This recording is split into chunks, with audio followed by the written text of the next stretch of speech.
Oh, thank you. Thank you. And Peter McParland, wasn't he the one who almost killed Manchester United's goalkeeper in a challenge? Yeah. Yeah. And, incredibly, Jackie Sewell. Inside right. What about that, Dave, eh? Brilliant. Jackie Sewell, inside Brilliant. right. A legendary Wednesday player. Yeah. He must have been Jonathan, gay. you may not know. Legendary Wednesday player. And he played in both games when England lost to Hungary 6-3 at Wembley and 7-1 in Budapest. But he scored. Enough said. That figures. Yeah, he scored. Yeah. There And you are. Stuart Imlach was playing for Nottingham Forest. He certainly was. Stuart Imlach on the left wing. And with all due respect to your book, Jonathan, which is excellent, the book about Stuart Imlach, was it My Father and Other Heroes? Other working Yes, that's class right. heroes, Yeah. was probably the best book about football I've ever read. No, it's very good. Yeah. By Gary Imlach, his son. So I can strongly recommend that if you want to get all the copies. It's brilliant, absolutely brilliant. Also, what came in the post was My Kind of Town. That Keith's brother contributes regularly to, and a couple of pictures you might be interested in. Johnny Phantom. The legendary Johnny Phantom. Terrific forward, probably the best forward we've had since the war. And you recognise that United, right? Billy Hodgson. Billy Hodgson. Billy Hodgson. Have you got any memories about Billy Hodgson? Certainly have. He always used to get muddy. When it was muddy. He was a muddy player. He was a mudlark, wasn't he? That's the thing I remember about Billy Hodgson as a Wednesdayite. He was good in mud. He used to roll about in the mud in the warm-up. I remember Johnny Phantom scored in a hat-trick against Burnley in a midweek night match, and for his third goal, he intercepted the ball, pass back from we just scored our fourth goal. He intercepted the ball and passed back from the centre forward to the centre off and hit it first time from 45 yards into the top corner. And for once, I'm not exaggerating, it was probably 47 yards. Terrific player, Johnny Phantom. Yeah, he was. Just not much longer, but my friend, Mr. Hall, down at the bottom on my screen anyway, sent me this, so you probably won't be able to see that. That's Alan Hodgkinson catching the ball, and Bronco Lane, David Bronco Lane, lunging at him with Seth Colwell and Graham Shaw on the line. Yeah, on the line. Yeah, it was the derby. Sorry, my beloved is leaving. Morning, everybody. Good morning. Morning, Jenny. No. Oh, no. I'll be edited. Oh, restart the recording. Yeah. X-rated, this one. What's she after, John? What's she after? I've not got it anymore anyway, whatever it is. Saturday, October the 6th, 1962, a 2-2 draw at Bramall Lane. It says recorded crowd of 40,813, but my Wednesday records say 42,687, I think. That's for a tremendous crowd. Depends which gateman you talk to. It does, doesn't it? Yeah. 2-2 draw. I remember, were any of you there? I was there. 2-2 draw, 1962. I was there. Yeah, terrific. Terrific. And a final bit of memorabilia that Chris sent me recently. It's Sheffield Wednesday against RC Cologne in the Fairs Cup. We'd lost 3-2 away in Cologne, so fancied our chances. You smelled success. Pardon? You smelled success.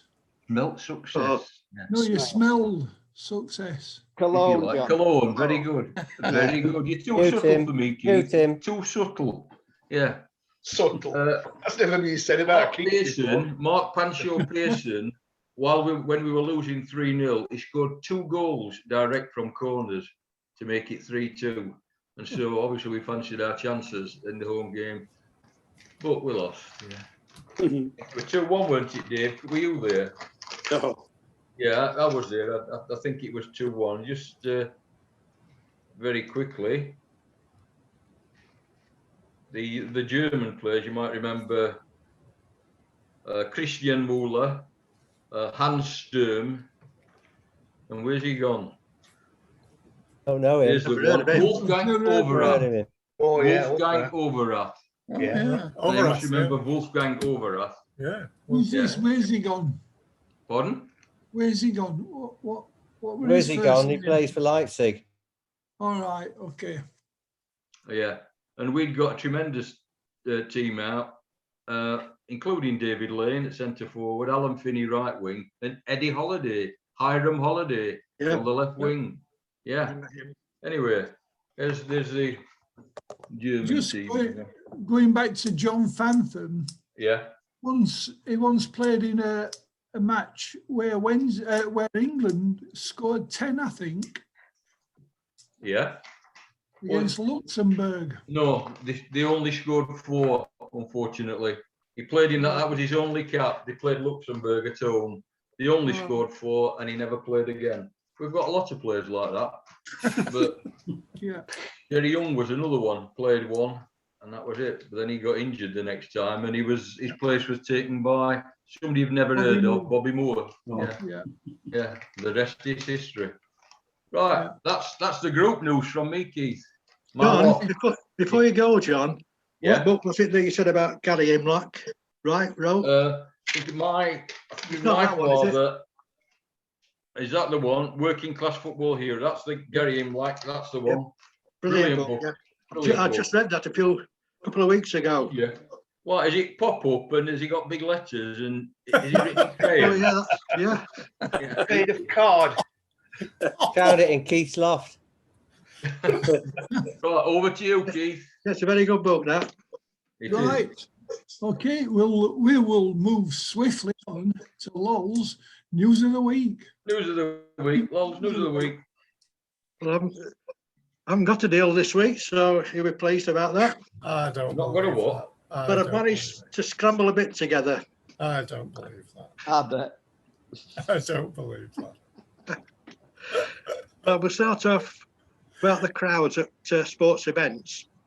Now, an England cricket test match and horse racing's Royal Ascot are among the next pilot events to test the return of big crowds to sports venues.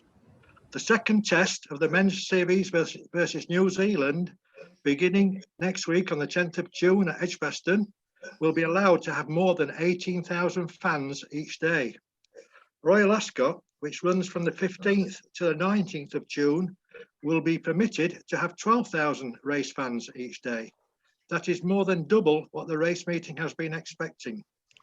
So Did you see that for the test match, people who bought the tickets months ago, children are not allowed to go. So they had to give back word to all the children who bought tickets because children aren't allowed to go to a test event. So anybody under 16 who had a ticket has had their ticket, their money refunded. They can't go. Because And I they're hope it regarded as starts vulnerable. tomorrow. It's tomorrow it starts. Yeah. It's not next week. It's tomorrow. No, I said the second test. Second test, test. yeah. Second test starts next week. And That that's sounds what it's great gonna for be. his children. My son's going on Friday. He's been invited to one of the celebs boxes. He's a director of Eurosport, so he Will he be gets sitting with Jonathan? Sorry? I said, will he be sitting with you in one of the celebs boxes, Jonathan? Not in a celebs box. No, I should be trying to keep my way out of the sun, and but I will be there the whole time. I thought you were playing. No, not even I am playing. No. That's a privilege then again, isn't it? Well, he gets, as you know, he gets up to Sheffield to the Crucible because the Eurosport do the snooker. So he gets the ticket to go there. He has to show a presence. Very good. You're right, it's a privilege. Right. Right, on to athletics now then. I thought you'd finished. We're doing. Oh, I nearly have. Is that cricket finished then? Lol. Are you doing I'll any do that in cricket, about lol? 2 minutes. Do that in about 2 minutes' time. Okay, Now, lol. athletics. Now, the impact of climate change will likely lead to impaired performances at the Tokyo Olympics, according to a report backed by leading athletes. In the report, titled Rings of Fire, it is argued that summer heat waves in Tokyo during the last 3 years indicate that conditions will be tough. Concerns over heat have caused the marathon to be moved from Tokyo, and Professor Mike Tipton said he expects Tokyo to be the most thermally stressful Olympics in recent times. Thermally stressful. There's a new phrase for you. That means it's hot. I think stressful was playing in Berlin in 1936. I think that was stressful. Yeah, that was stressful. That was stressful. But only for those wearing thermal underwear. Got to admit, this COVID has extended our vocabulary, hasn't it? It certainly has. Yeah. Well, a little bit more on athletics. Now, Gateshead will host a second Diamond League event this season after the anniversary games were switched away from London Stadium. The meeting was moved because of the cost of transforming the venue from a football stadium for just one event. Britain's 200 metres world champion Dina Asher-Smith will headline the event on the 13th of July after winning a high-quality 100-metre race at the same venue 2 Sundays ago. For many athletes, this meeting will be a last event before the Tokyo Olympics. Geographically stressful. Lol, which meeting did you say? What meeting? Gateshead. Yeah, but what's the meeting? Oh, it's the Diamond League. Diamond League. I think you said the second. Well, Yeah, there's second. already been two. There's already been two. They will host a second one. They've already hosted one.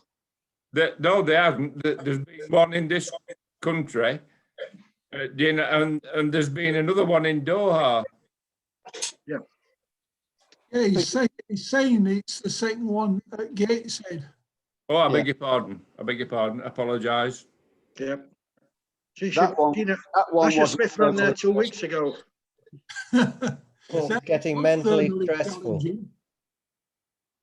Now, I'm just saying the last one at Gateshead wasn't thermally stressful. It was. It was absolutely freezing. Freezing. Yeah. All right. Now a little bit on horse racing. Now, gambler and philanthropist Barney Curley has died at the age of 81. Asked Mick to do that. That was his horse. Born in Irvinstown, County Fermanagh, he was one of the most colourful characters in horse racing, becoming a successful horse trainer and was famous for his betting coup involving the horse Yellow Sam in 1975. In later years, he founded and dedicated his time to the charity Direct Aid for Africa to support people in Zambia. Champion jockey A.P. McCoy said Mr. Curley was a legend in the sport. Now, in his younger days, he trained to become a priest.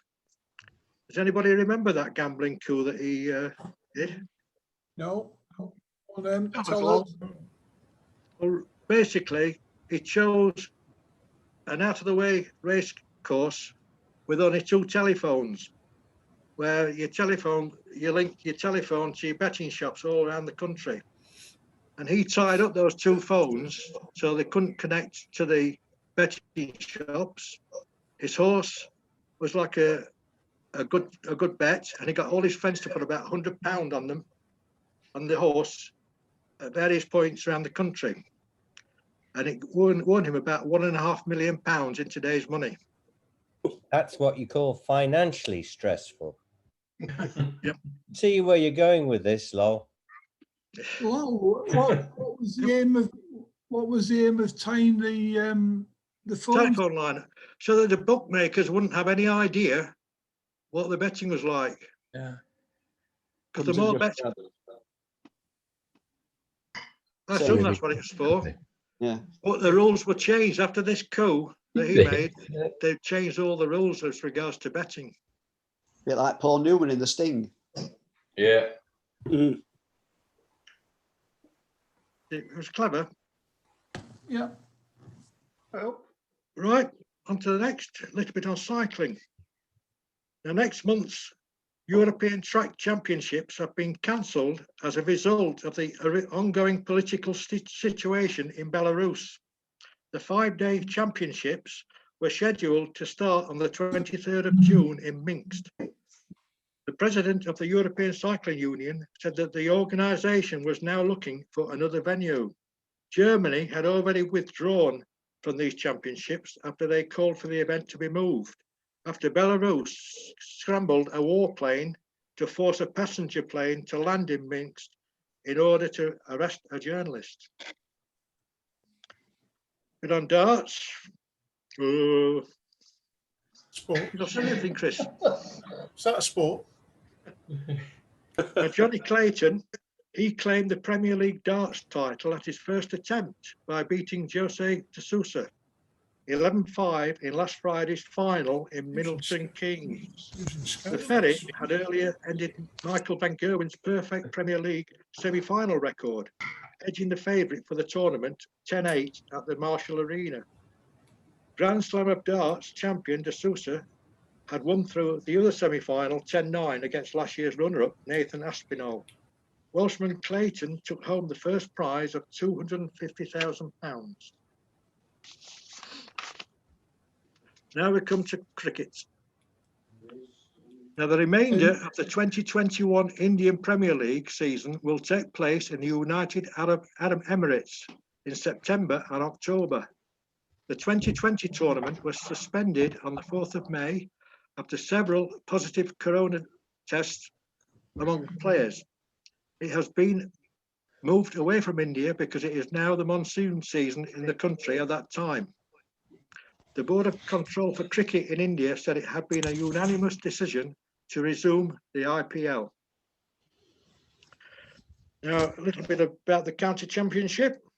The Lancashire secured their first county championship win over Yorkshire at Old Trafford for 21 years. After bowling Yorkshire out for 159 in their first innings, Lancashire compiled a massive 509 for 9 before bowling out Yorkshire again for 271 to win the match by an innings and 79 runs. Ian, you're not from Lancashire anyway, are you? You're from Merseyside. Keith, do something about Ian, will you? Hang on. Nottinghamshire. Can I get? Oh, sorry. Nottinghamshire, after a run of 3 consecutive wins in the county championship, fell to defeat to Warwickshire by 170 runs at Edgbaston. Having been set at 309 runs to win in 74 overs, Notts were skittled out for just 138, with opening batsman Ben Slater top scoring with just 27. Incidentally, he was born in Chesterfield, Ben Slater, if you're interested. Any comment, Chris, about the cricket? Yeah, I played with his granddad. Was he a left-hand bat as well? No. Allowed to. Could you rechange my name, please, Keith? Yeah. That was Lancashire's first win in 21 years at Old Trafford. What's that, I thought? Yeah. Can I just give you a stat on the Yorkshire game, which might be of interest? There were nearly 600,000 viewings on live stream of that match. Wow. So that's a massive amount. In 4 days, nearly 600,000. I think there was just under 4,000 people went to the game on the last day. So county cricket is not quite dead. Were any of them from Yorkshire? Pardon? Were any of them from Yorkshire? I would think so. I know at least 10 people that went across every day. No, I meant the 600,000. I stopped watching after a while. Oh, I see what you mean. Well, it's free, so I imagine that people did continue. Oh, they'll all have been from Yorkshire. There's a stressful part to that one as well, I think. I can't think what the word is.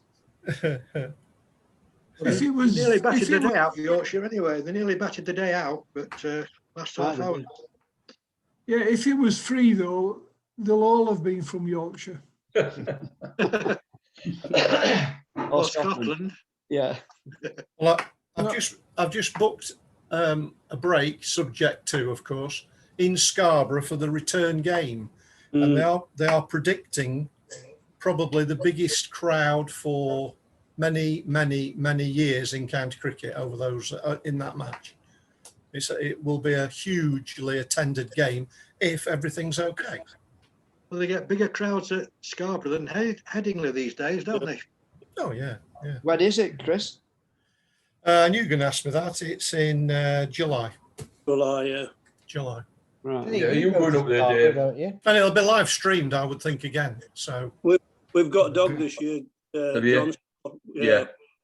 We'll probably go again next year. We were members last year, and we couldn't go because of COVID. Yeah. And they gave us his money back. Do they still call it the festival, Scarborough Festival or something? not really. Well, they do, but it's not really. It's not really the festival anymore. September, the festival, isn't it? Well, It's a good venue. It's brilliant, really. It's a great venue. I've been able to see. It's great. It's very good, Dave, isn't it? Over Peasone Park. Yes, Battle of River Plate. My mum and Nana We win to go on about every it. time. We win every time. And Lol, do we have to mention knots this time? We have done. Have you been listening, Already Keith? mentioned them. Have you been listening, Keith? You got your hearing aid in, Keith? You are? Are you serious? Yeah. No, I didn't. Sorry, I missed it. Still second in the Moving your table. focus, Keith. Second in the table with a game in hand. Come on, let's hear it for knots. Come Come on, on, that's let's hear it. Come on.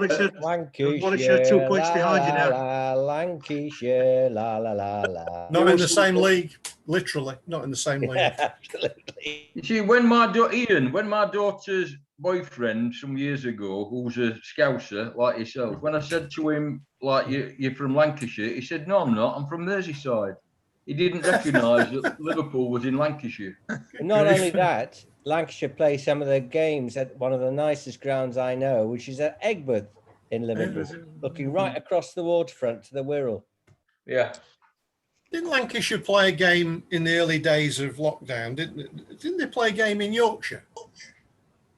I'm sure they played a game in Yorkshire. A home game.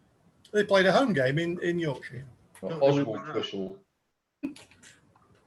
Look it up for next week, Chris. Yeah, I've probably got better things to do. Okay. Okay. A little bit on tennis.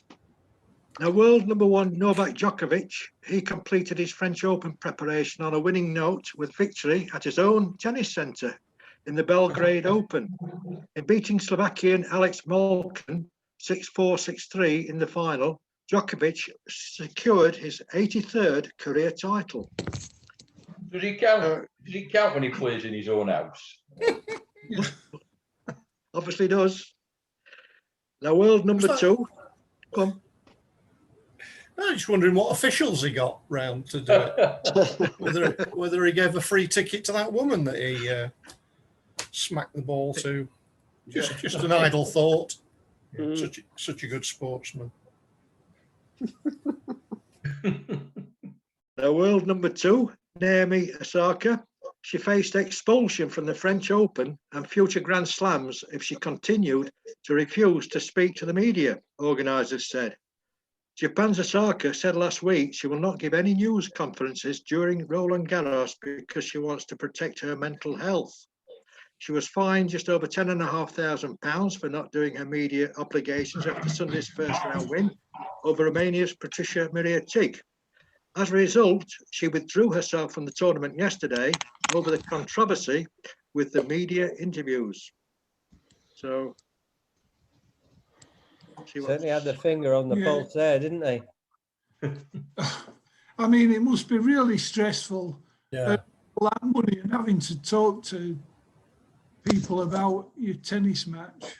Hang on, Keith. If you're ill, you're ill. Yeah, I know. But Exactly. if you're ill, shouldn't be playing. Why have you entered in the first place? Well, it might have been a therapy that's gone Yeah, wrong. probably We a don't therapy. know. This is typical journalism that gets half a story, blows it up, and embarrasses everybody, including. Yeah, dead right, Ian. Yeah. All right. We're No. driving somebody out of the sport because they're not prepared to do the talking. Yeah, I mean, look at all the ridiculous She's a tennis interviews player, you get she in isn't a football media after star. a game where some manager is clearly not in an emotional state to be facing Yeah. an interview, yet they're compelled to face an interview. Yeah. And How then do they you get feel? fined because they've said something that the authorities don't like. I mean, half the footballers in the world shouldn't face an interview because they're illiterate, most of them. You know, Go You on know. then. I think they should be given the choice. I agree. Yeah. At the end of the day, Not if it's in your contract. Sorry. Well, If it's in your contract, that's a stipulated term and condition of but getting the money. Sorry, Yeah. you've got to declare medical problem and bail out. I think maybe the terms of the contracts should be considered then. Yeah, Yeah. I agree Yeah. with that. Yeah, but if you've signed it, you get through to the first round and lose, you get 50 grand.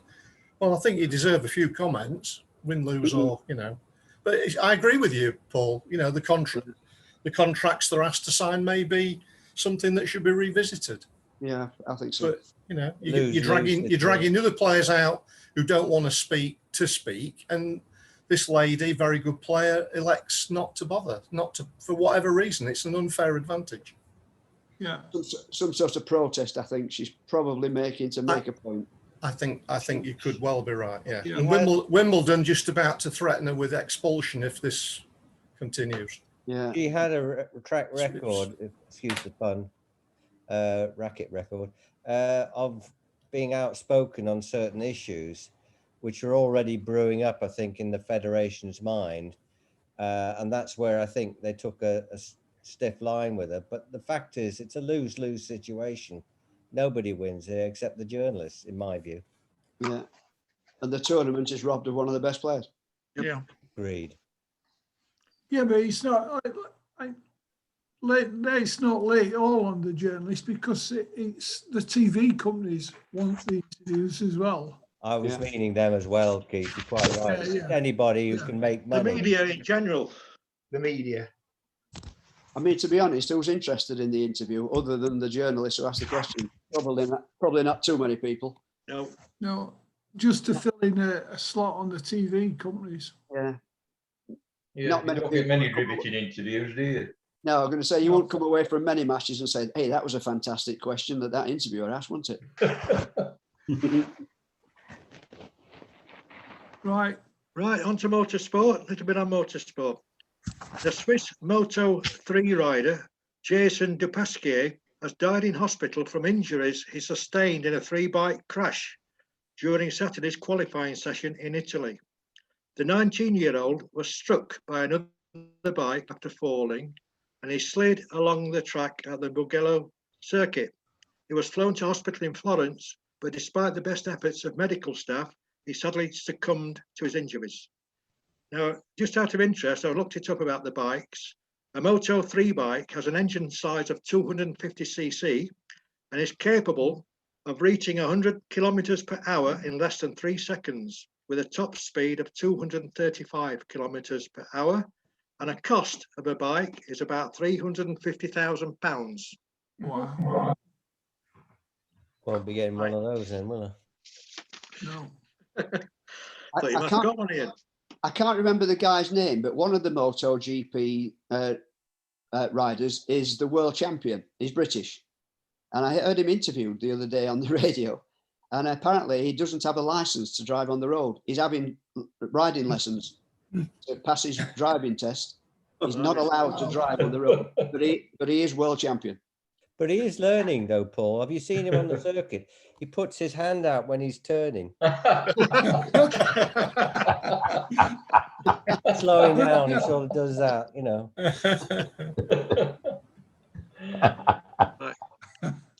Bit for you, Ian. Rugby Union. Now, Premiership champions Exeter boosted their chances of a home playoff semi-final in style with a record-breaking 12-try win against Newcastle. The Chiefs recorded their biggest win in the competition as 10 different players scored tries at Sandy Park. Their 74 points also equalled the club's best tally in the top flight, and is the most convincing home win by any Premiership side this season. Leading 31-3 at half-time, they scored another 43 points without reply in the second half. On to football. Now, Sheffield United, they finally appointed a new manager on a 3-year deal. Former Watford and Fulham boss, 52-year-old Slavica Djokovic, will leave his position at Qatari side Al Gharafa, or whatever. It's just like having me. Thank you, mate. Yeah. Al Gharafa. We'll Is have you, mate. that how you pronounce it? Al Gharafa. Having a coffee. Giraffe. Good To Yorkshire take over there. at Bramall Lane for the new season. Thierry Henry. Djokovic led both the Hornets and Fulham to promotion in the top flight in his previous jobs in England, and is noted for his attacking style of play. So we might have something decent to watch next year, you never know. Now, Manchester United, they lost in the Europa League final to Villarreal in a penalty shootout after the match finished 1-1 after extra time. A disappointing contest, lacking in quality, saw only 3 shots on target across the 120 minutes, with all the drama arriving with the spot kicks. All 20 outfield players converted their penalties in the longest shootout of any UEFA competition. And as the tension mounted, the Villarreal goalkeeper blasted home his effort, and then he saved from David De Gea to win the game 11-10 on penalties. It was their first major trophy in the history of Villarreal, and for former Arsenal boss Unai Emery, it was an unprecedented 4th time he won the Europa Cup. Now, one of the pundits said they were surprised that they didn't bring Henderson on for the penalty shootout because De Gea has got a poor record in saving penalties. Any thoughts on that? Right. You never look like saving one. Henderson saved 8 out of the last, I think it's 9 out of 18, something like that. That's a good record. It's a high record, and I'm at a loss to understand what they were doing. But what I don't get as a goalkeeper, just stand in the middle, because one of them is going to smack it straight down the middle. Just stand there, and you're going to save one for certain. Well, that's But what they all went in the corners. Ron Atkinson used to say that to all his goalkeepers, just stay right in the middle. I noticed Neil Lennon, one of the pundits, made a reference to Kevin Pressman. He was talking about how goalkeepers were generally good at taking penalties. Yeah. And he mentioned Kevin Pressman specifically. And I remember Pressman taking a penalty at Wolves in the Cup. And if the goalkeeper had been in the way, it'd have needed medical treatment. Yeah. Right, we're less than a minute, so we'll wrap this one up and restart. Just a few more items, that's all on football, then we And finish. we'll see you next week, Jonathan. Yes, see you next week, Yeah, see you, everybody. Jonathan. Okay. Bye, Jonathan. Yeah. Hi, Jonathan. Cheers, Bye-bye. mate. All the best, mate.